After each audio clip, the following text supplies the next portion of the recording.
Hi there. I've got a little story that you might find amusing. It's a very true story. You may not believe it, but I'll tell it to you just the same. My wife Linda has a flipper. Now I don't know if a lot of you may not know what a flipper is. It's a partial plate to fill in maybe a missing tooth. Well, she's got a flipper, and it has 3 different teeth on it. One here, 2 over here, something like that. Anyway, she is in the habit sometimes in the evening when we're watching TV or something, she'll put it down on the coffee table here next to her as we watch TV and never gives it a second thought. It goes there, or it goes up into the bathroom, and those are pretty much the only 2 places where she ever leaves it. A couple of weeks ago, she left it on the table in the living room next to her chair, and off she went to bed.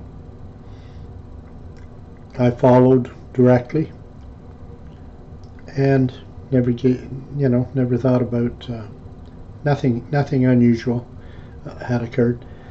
The next day, of course, we had to go out, and she's frantically looking for her flipper.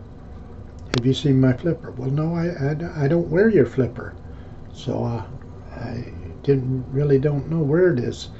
Isn't it where you usually leave it? No, it's not there. Almost like she was accusing me of taking it. Of course, she knew that I didn't take it, but she was upset. This went on all day. We started looking around the house for it. I helped her. We looked under this chair, under that, over top of this, on top. We literally tore the house apart for almost 2 weeks, but no flipper. Well, we're going to have to call the lady that made the flipper, the denturist, and get her to do a new one up, I guess. Yeah, it's going to cost. Nobody's responsible except my wife, and she knew it. And anyway, we called up the denturist, and she made an appointment for the following week to go in for new mold and all this stuff that they have to do. And we wrote down the appointment, and we were both a little ticked off with the whole thing, because they're not cheap. About the same time, we're coming on spring now. The weather still a little coolish, but about this time we noticed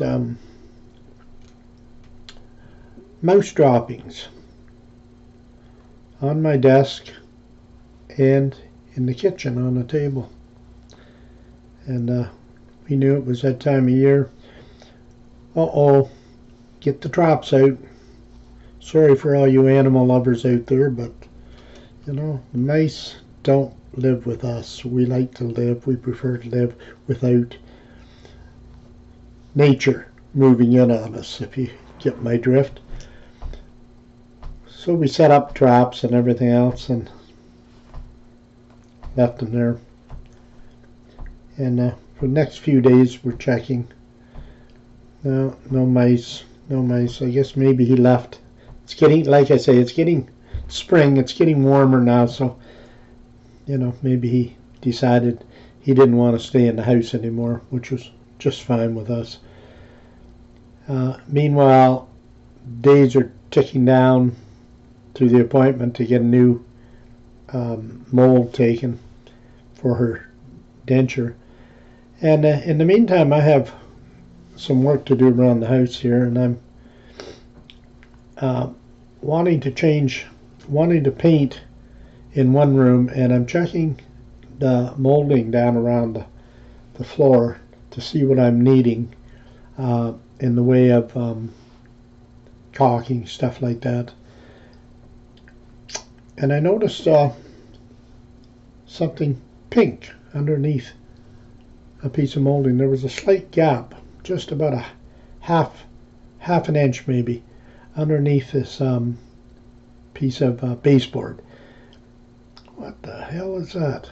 So I got down on my knees and I looked and I dug at it, pulled it. It was stuck a little bit, and I pulled it out. Of course, you know what it was.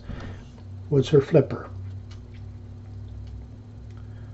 How the hell did that flipper get down there and snug in the baseboard? And I got it out, and of course we were all elated and freaked out because we couldn't believe it.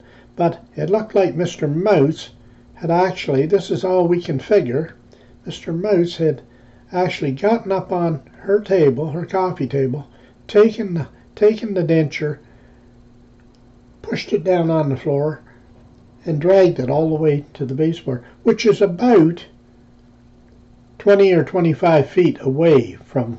So this thing had to be Mighty Mouse. Anyway, that's a story. It's pretty amusing. I know you don't believe me, but it's true. It really is. And have a good day. We'll see you again later. Thanks.